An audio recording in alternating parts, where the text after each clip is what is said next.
The chamber was built for fear. Its walls were black stone, polished so smooth that every guard, every noble, every trembling delegate could see their own reflection staring back at them, small and afraid.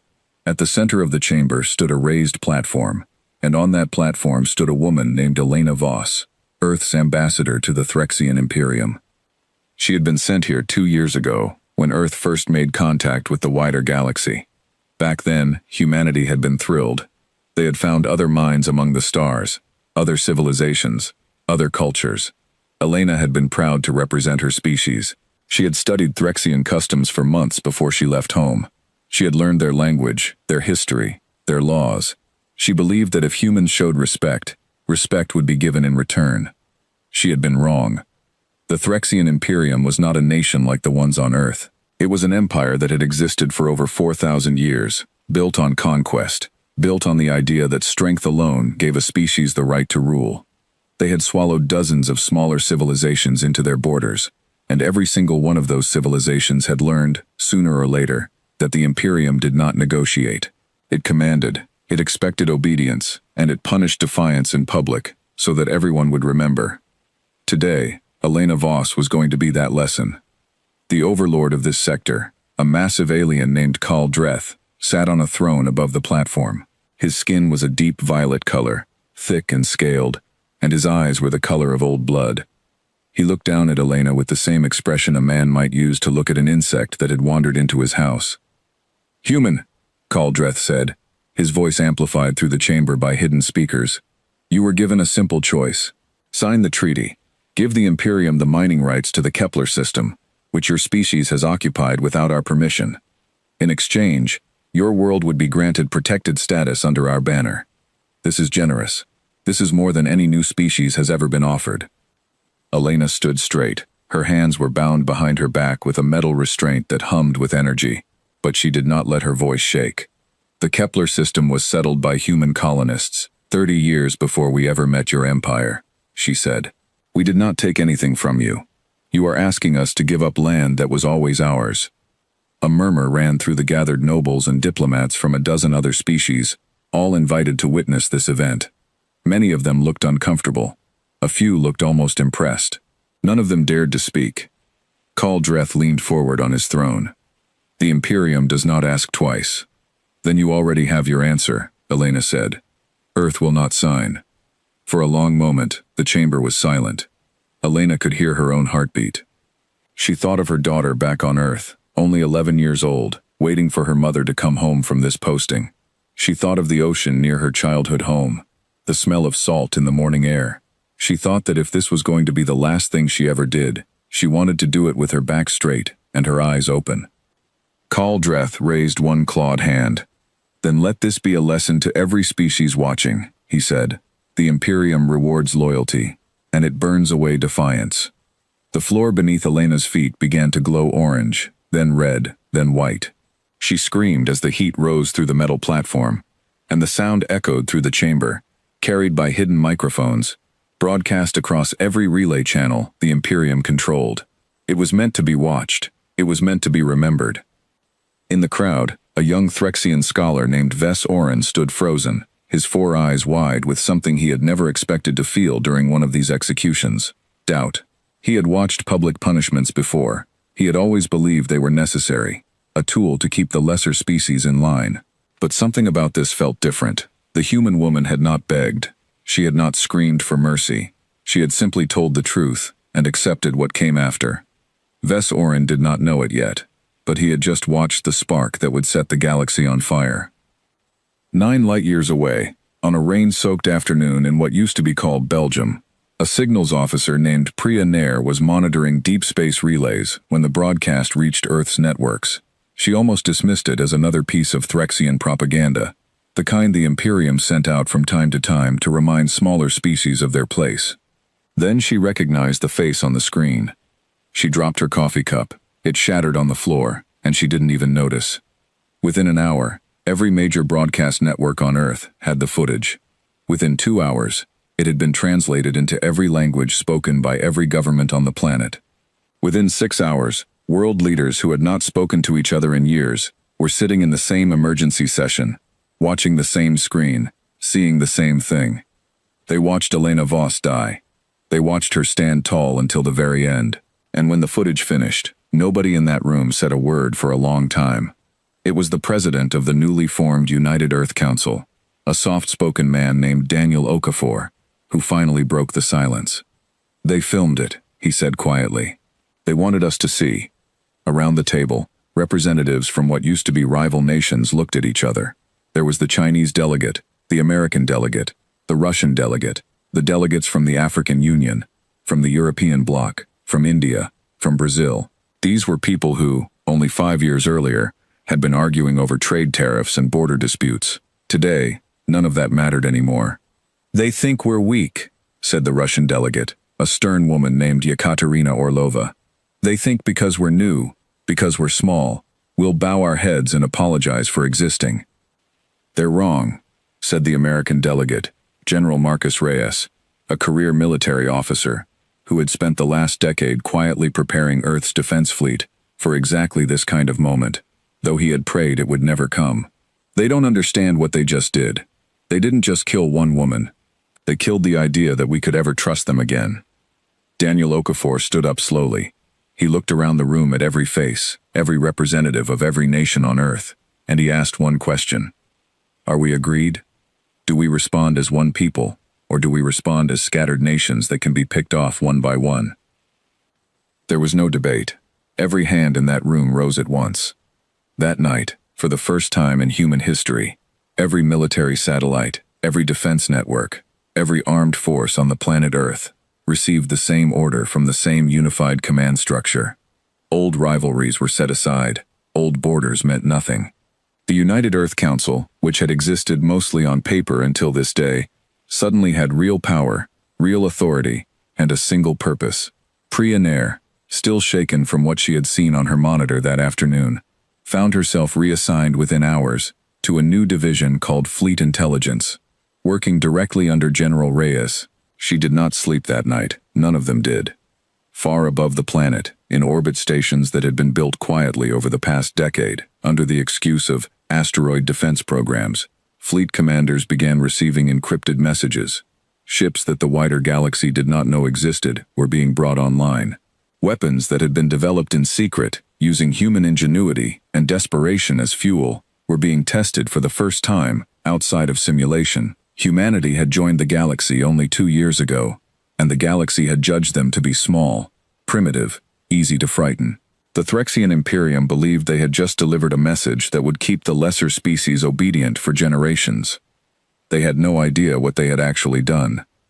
They had taken a divided species and given it, for the first time in its entire history, one single enemy to face together. And that species did not plan to forgive, and it did not plan to forget. Somewhere in the depths of space, a message was being prepared, one that would be sent back along the very same relay channels the Imperium had used to broadcast Elena Voss's execution. It would not be a request for peace. It would not be a plea for mercy. It would be a declaration, short and simple, carrying more weight than any treaty ever signed. Earth was going to war. 3 days after the execution of Elena Voss, the Threxian Imperium received a message from Earth. It arrived through the same deep space relay network the Imperium had used to broadcast her death, and it was addressed directly to Overlord Khal Dreth. There was no diplomat attached to it, no official seal, no polite greeting, just a short video message, recorded by General Marcus Reyes, standing in a plain uniform in front of a plain gray wall. "To the Threxian Imperium," he said, his voice calm and flat. "You executed our ambassador while she was unarmed and bound, and you broadcast it to the galaxy as a warning. We received your message. Here is ours. Earth considers itself in a state of total war with your empire, effective immediately. There will be no negotiations. There will be no treaties. This will end only when the one responsible for her death is delivered to us, or is dead. Do not mistake our silence until now for weakness. You have not seen what we can do. You are about to." The message ended there. No threats beyond that. No boasting. Just a simple statement of fact, delivered the way a man might tell you it was going to rain. On the Threxian homeworld, in the Grand Court, where such messages were normally received with laughter, there was no laughter this time. A message like this had never come from a species this young, this small, this recently discovered. Every advisor in the room turned to look at Caldreth, waiting for him to dismiss it as an empty threat. He did dismiss it. That was his mistake.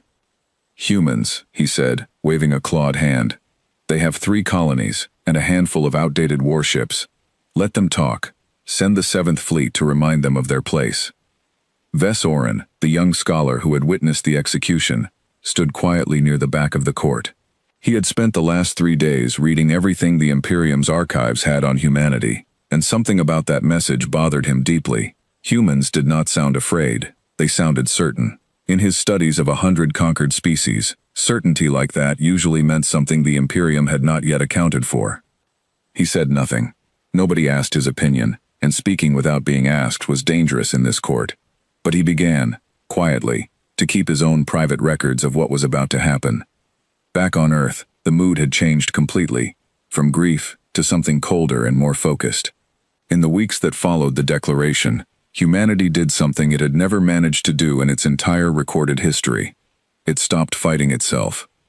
Wars that had smoldered for decades in various corners of the planet simply ended, not through peace treaties, but through simple agreement that there were bigger problems now. Military forces that had once belonged to separate, sometimes hostile nations, were folded into a single unified command structure, called the Sole Defense Fleet. Soldiers who had trained to fight each other found themselves training side by side instead, learning the same tactics, flying the same ships, answering to the same officers. General Marcus Reyes was placed in overall command of this new fleet, not because he wanted the position, but because he was one of the few people trusted equally by every major power on Earth. He had spent years arguing, quietly and mostly ignored, that Earth needed to prepare for exactly this kind of moment. Nobody had listened to him then. Everybody listened to him now. "We have a small window," Reyes told the assembled council in one of the first strategic meetings after the declaration. "The Imperium is arrogant. They think we're weak. That arrogance means they'll send a small force first, expecting an easy victory. If we can make that first battle costly enough, painful enough, it will buy us time to prepare for what comes after." "And if we lose that first battle?" asked Yekaterina Orlova. "We won't lose everything," Reyes said. "But we can't win outright either. Not yet. What we need to do is make sure that no matter what happens, they never again think of us as easy." Sitting at the far end of the table was Dr. Amara Chen, a soft-spoken astrophysicist who had spent the last 6 years working on a classified weapons project called the Prometheus Initiative. It had started as a theoretical study on faster-than-light communication, but it had quietly evolved into something much more dangerous, a way to disrupt the shielding technology that every alien warship in the galaxy relied on. "My team believes we can have a working prototype ready within 4 months," she said. "It won't win the war by itself, but it will make our smaller ships capable of hurting much larger ones. That matters more than raw numbers right now." Reyes nodded slowly. "Then we have 4 months to prepare for a fight we might not survive, so that we're ready for the fight after it." Priya Nair, the signals officer who had first seen the execution footage, found herself working 18-hour days inside fleet intelligence, tracking every scrap of information about Threxian fleet movements that Earth's limited sensor network could pick up. It was exhausting, terrifying work, made worse by the knowledge that everyone in that room understood exactly what was coming. One evening, exhausted and unable to sleep, she found herself standing beside Dr. Chen in the observation deck of the orbital station, looking down at the blue curve of the planet below. "Do you think we can actually win this?" Priya asked quietly. Dr. Chen was silent for a long moment. "I don't know if we can win a war against an empire that's existed for 4,000 years, she said finally. "But I know we can make them regret starting it. Sometimes that has to be enough to start with." Below them, Earth continued to turn, unaware of exactly how close disaster truly was. Shipyards worked around the clock. New recruits, drawn from every corner of the planet, trained in simulators that had been built in secret years earlier, under budgets nobody outside a small circle had ever questioned. Old grudges between nations dissolved into something new, a fierce, quiet unity that had never existed before in human history. Ves Oren, meanwhile, continued his private studies from within the Imperium's own capital. He requested access to older archives, searching for any record of a species that had responded to a public execution the way humanity had. He found almost nothing, Most conquered species begged. Most surrendered. A few resisted for a short time before being crushed entirely. He found one record, buried deep in an old file from centuries earlier, describing a small insectoid species that had refused to surrender, even after 80% of their population had been wiped out. The Imperium had eventually been forced to grant them a limited independence, simply because continuing the war cost more than it was worth. It was the only precedent he could find of a species that had ever made the Imperium back down. He wondered, quietly, whether humanity might be the second. 4 weeks after the declaration of war, Fleet Intelligence detected the first confirmed signs of Threxian ships entering the outer edge of Earth's solar system. The 7th Fleet, exactly as General Reyes had predicted, had been sent to deliver a swift and humiliating defeat to the arrogant new species that had dared to declare war on an empire 1,000 times its size. They expected to find outdated ships and untrained crews. What they were about to find was something else entirely. General Reyes stood on the bridge of Earth's flagship, the newly commissioned vessel named Resolve, watching the sensor readouts as the enemy fleet approached. Beside him stood Dr. Chen, her prototype weapon systems installed and ready for their very first real test. "They think this will be easy," Reyes said quietly, more to himself than to anyone else. "Let's make sure they remember it wasn't," Dr. Chen replied. Across the fleet, every human crew member checked their stations one final time. There was fear in that moment, real and undeniable fear. But underneath it was something stronger. The memory of a woman standing tall on a burning platform, refusing to bow, refusing to break. Humanity was not fighting for territory. It was not fighting for resources. It was fighting because an empire had decided their lives, and the life of one brave woman meant nothing at all. They were about to prove that assumption wrong. The first shots of the war were only hours away. The Threxian 7th Fleet dropped out of faster-than-light travel, at the edge of Earth's solar system, with the calm confidence of a force that had crushed dozens of uprisings before. 40 warships, each larger than anything humanity had ever built, formed a slow, deliberate line as they began their approach toward the third planet. Their commander, a battle-hardened Threxian named Grask Thurn, had been given simple orders: destroy enough of the human fleet to remind them of their place, then withdraw. This was meant to be a lesson, not a full invasion. Grask Thurn did not expect much resistance.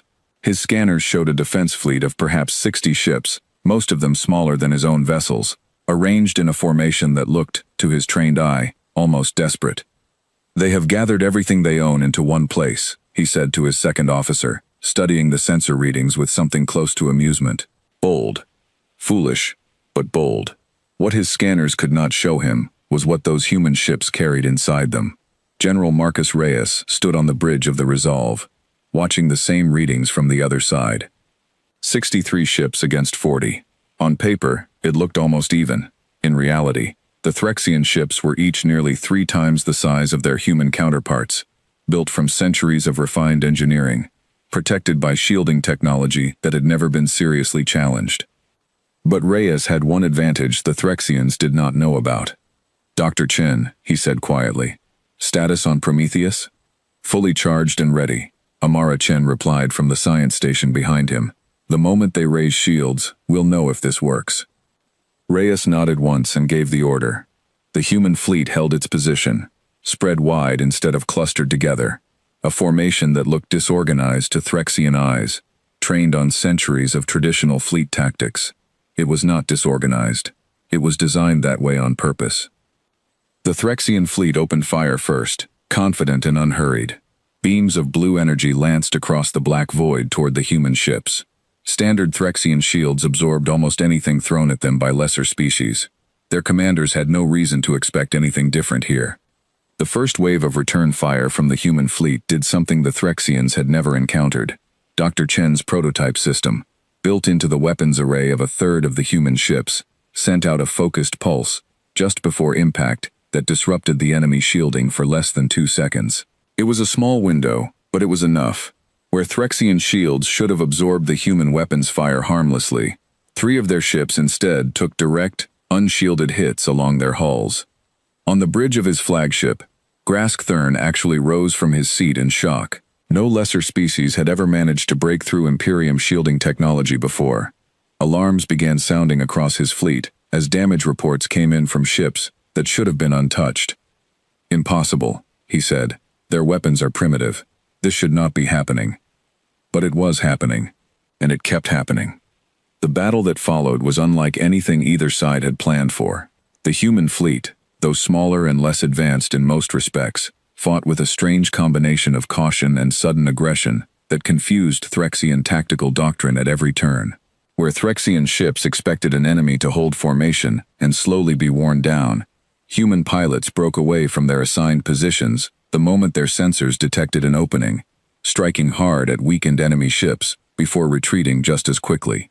It was not the disciplined, honorable combat the Threxians were used to. It was messy, unpredictable, and brutally effective. "They keep changing their patterns," Grasktern's second officer reported, frustration clear in his voice.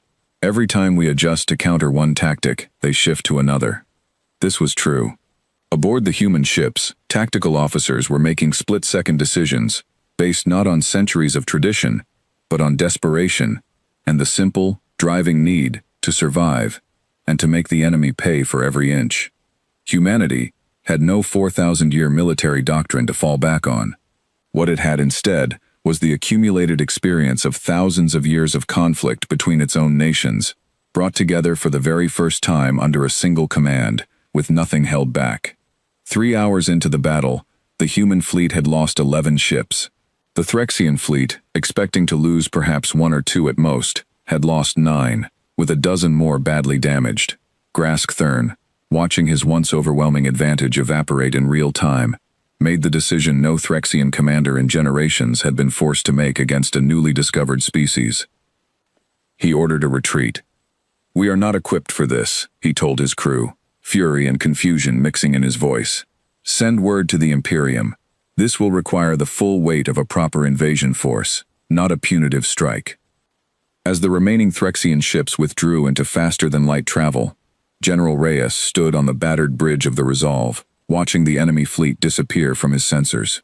Around him, the crew remained silent, exhausted, some grieving for friends lost in the fighting, others simply stunned that they had survived at all. "Did we win?" Prionaire asked quietly over the comm channel from Fleet Intelligence.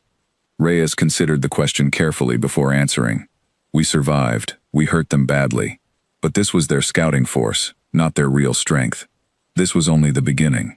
News of the battle spread through the galaxy faster than anyone on Earth expected. Other species, long accustomed to living quietly under Threxian rule or influence, began paying close attention to this strange new development.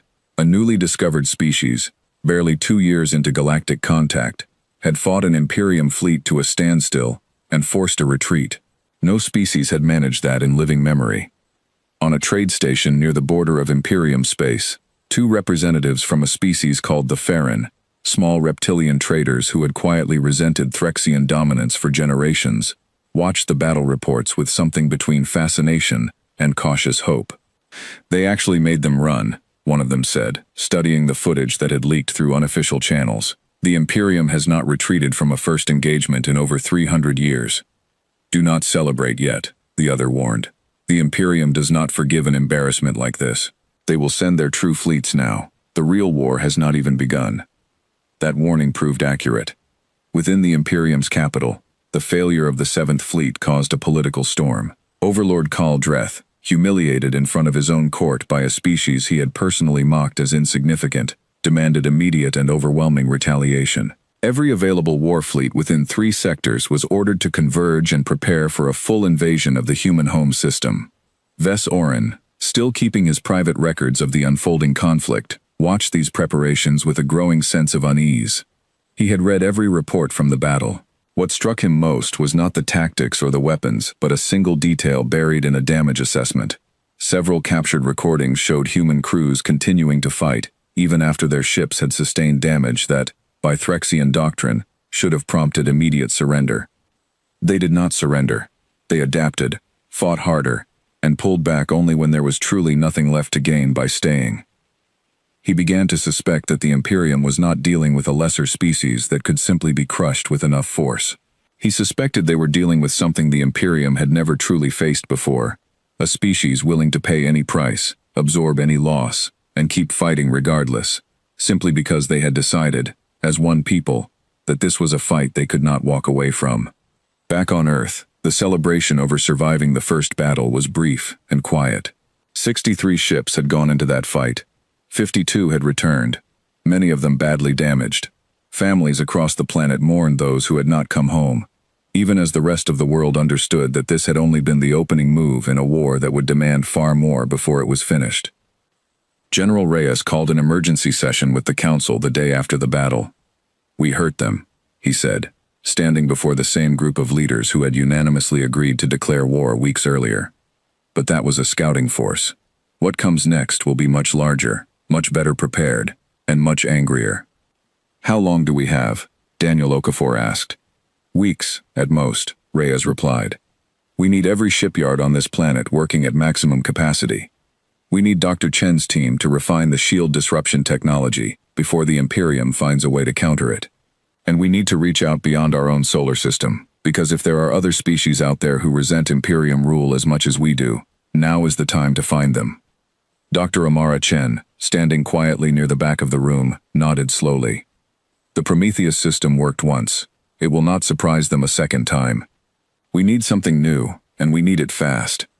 Outside, above the planet, the shipyards of Earth burned bright through the night, working without pause.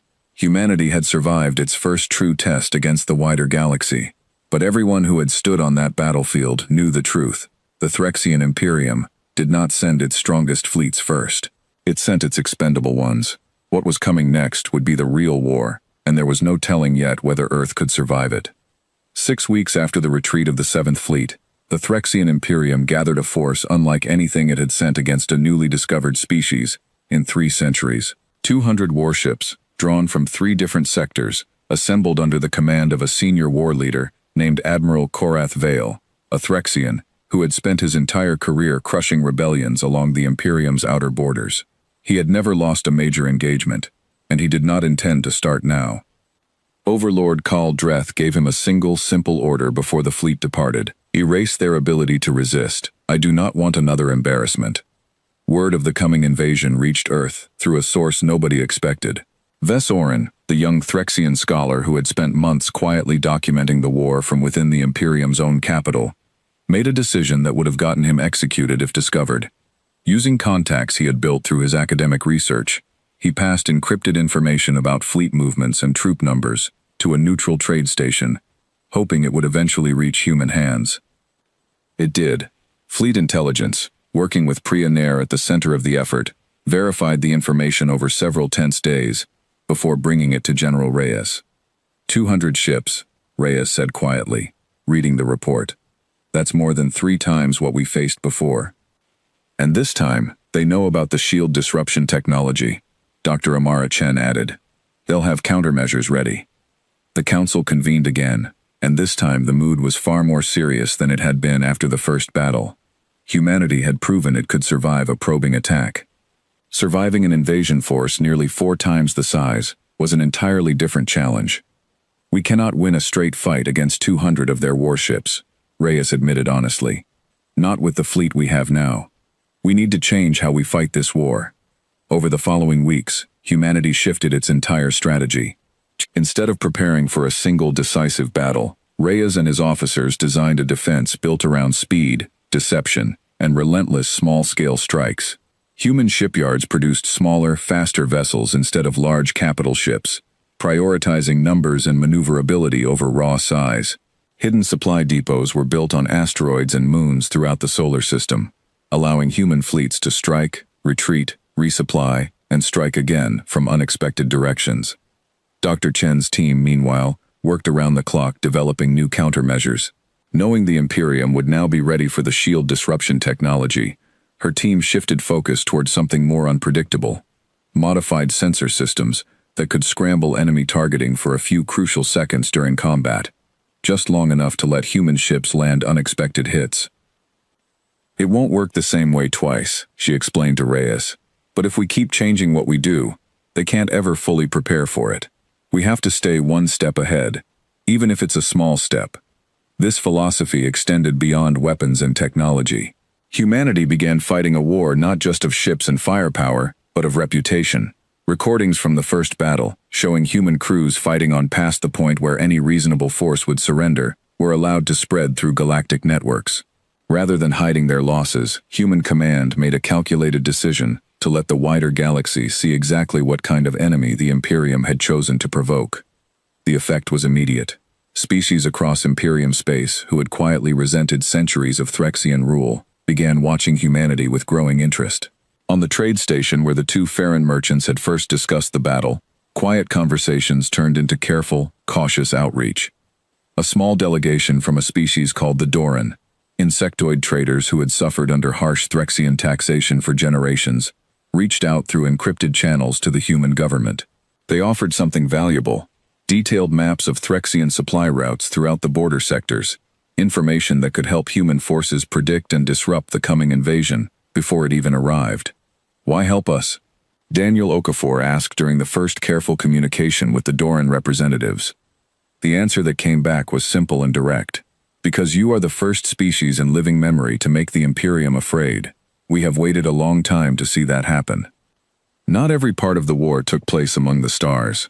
On Earth itself, the strain of total mobilization began to show.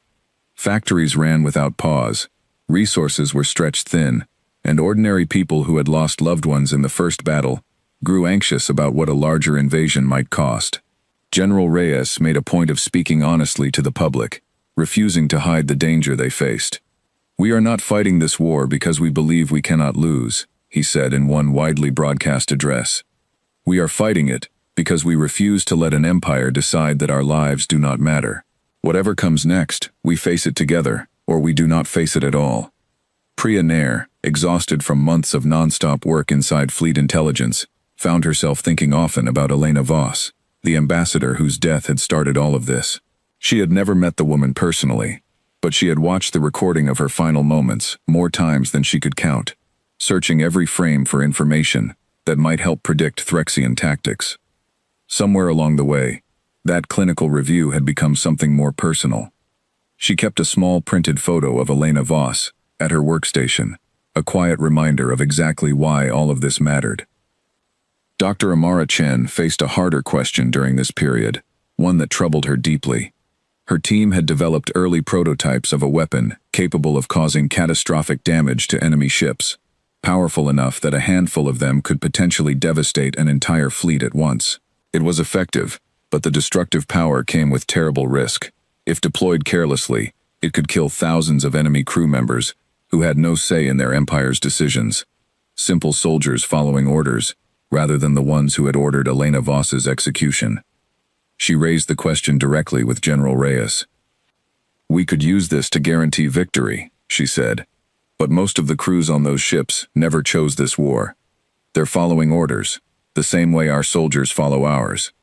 Reyes considered this carefully before responding. "We are fighting this war to stop an empire from believing it can execute the innocent without consequence. If we become the kind of force that kills without hesitation or thought, what exactly will we have proven?" Together, they made the decision to hold the most destructive weapons in reserve, to be used only if there was truly no other way to protect Earth, rather than as a first resort. It was a difficult choice, one that some in the military leadership disagreed with, arguing that total war meant total commitment to victory by any means necessary. But Reyes held firm. "We can win this war and still remain the kind of people worth defending," he said. "That matters as much as the outcome itself." 3 months after the retreat of the 7th Fleet, Admiral Korath Vale's invasion force finally began its approach toward Earth's solar system. Thanks to the information passed along by Ves Orin and the Doran traders, human forces had detailed knowledge of the invasion route weeks in advance. Rather than waiting passively for the Threxian fleet to arrive, small groups of fast human ships struck at supply convoys and isolated patrol vessels along the way, chipping away at the invasion force before the main battle had even begun. By the time the 200 Threxian warships reached the outer edge of the solar system, they had already lost 15 ships to these hit-and-run attacks, and morale among the invasion crews had begun to waver. Rumors spread through the Threxian fleet about the strange, relentless humans who refused to fight the way a lesser species should, who struck without warning and vanished before retaliation was possible. Admiral Korath Vale, unlike Grask Thurn before him, refused to underestimate the threat any further. He ordered his fleet into a tight, disciplined formation, prepared for a longer and harder fight than his superiors back on the Imperium homeworld had anticipated. Aboard the Resolve, General Reyes studied the incoming sensor data with a grim expression. "This is it," he said quietly to the assembled bridge crew. "Everything we've built toward has led to this moment. If we hold here, we prove that Earth cannot simply be crushed. If we fail, there may not be another chance." Dr. Chen stood beside him, her hand resting on the console that controlled the newly refined sensor disruption technology, and beside that, the reserve weapons system they had both agreed to use only if absolutely necessary. "Whatever happens," she said, "they will remember that we made them pay for every single step." Across the solar system, every human ship, every soldier, every worker in every shipyard braced for what was coming. The Imperium had sent its true strength this time, determined to erase any doubt about who truly ruled the galaxy. Humanity was ready to answer that question in its own way.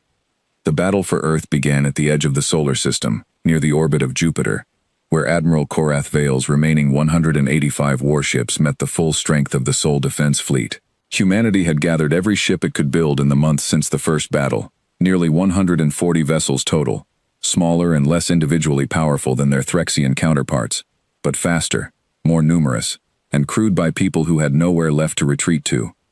General Marcus Reyes stood on the bridge of the Resolve, watching the two fleets close the distance between them. Behind him, Dr. Amara Chen monitored the newly refined sensor disruption systems, ready to throw the enemy's targeting into chaos the moment the fighting began. "All ships, hold formation until my signal," Reyes said over the fleet-wide channel. "Remember what we're fighting for." On the other side of the battlefield, Admiral Korath Vale studied the human formation with far more caution than his predecessor had shown. He had read every report from the first battle. He knew these humans would not fight the way his doctrine expected. "Do not underestimate them," he warned his own officers. "Whatever tricks they have prepared, meet them with discipline, not arrogance." The battle began with both sides testing each other carefully, neither committing fully at first. Human ships darted in short, aggressive bursts, striking and retreating before Threxian formations could properly respond. Korath Vale's fleet, more disciplined than the previous invasion force, adapted quickly, spreading into smaller groups that could better counter the scattered human tactics. For hours, the battle raged without a clear advantage on either side. Ships were lost on both fleets, the empty void lit again and again by explosions that marked the deaths of soldiers on both sides. Priya Nair, monitoring the battle from fleet intelligence back on Earth, watched the casualty reports climb, with a growing knot of fear in her stomach. "We're losing ships faster than we expected," she reported quietly to the council. "So are they," Reyes replied over the comm, his voice strained but steady. "This is not the kind of fight either side can sustain forever. Someone will break first." The turning point came nearly 6 hours into the battle, when Dr. Chen's team detected an opportunity in the Threxian formation. Admiral Korath Vale, in an effort to protect his heavily damaged rear guard, had shifted a significant portion of his fleet into a tighter defensive cluster, believing this would make them harder to pick apart individually. It was, in fact, exactly the kind of target the sensor disruption technology had been designed for. "If we hit that cluster now, with everything we have, we can cripple a third of their remaining fleet in one strike," Dr. Chen told Reyes. Reyes hesitated only a moment before giving the order. "Do it. All remaining fast attack ships, converge on the enemy's central cluster. Dr. Chen, disrupt their targeting the moment we're in range." The maneuver was risky, exposing much of the remaining human fleet to concentrated fire during the approach. But when Dr. Chen's system activated, scrambling Threxian sensors for the crucial seconds needed, human ships tore into the clustered enemy formation with devastating precision. 9 Threxian warships were destroyed in the opening minutes of the strike, and a dozen more were left crippled and drifting. Admiral Korath Vale, watching a third of his remaining fleet collapse in front of him, understood in that moment what Grask Thurn had learned months earlier. This was not a species that could be broken through conventional means. He made the only decision he believed could still save what remained of his forces. "Fall back," he ordered. "We regroup at the rally point and reassess." As the surviving Threxian ships began to withdraw, human forces did not pursue recklessly, choosing instead to hold their position and tend to their own heavy losses. The battle for Earth's solar system had been won, but at a terrible cost. Nearly half of the Sol defense fleet had been destroyed or crippled in the fighting. Still, Earth had survived a second and far larger invasion attempt, and the story of that survival was already spreading through galactic networks faster than the Imperium could control. Word of the defeat reached the Threxian capital within days, causing a political crisis unlike anything Overlord Khal Dreth had faced in his long reign. 2 invasion attempts, 2 humiliating failures, against a species that had been part of galactic society for barely 2 years. Other overlords across the Imperium began openly questioning Khal Dreth's judgment, some even suggesting that his personal decision to execute the human ambassador had been the true cause of this entire disaster.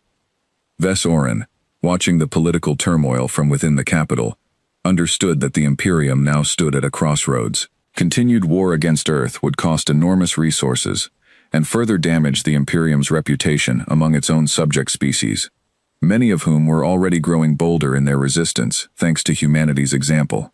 But simply withdrawing without any consequence for Khal Dreth would be seen as an admission that the Overlord's cruelty had brought real harm to the Empire itself.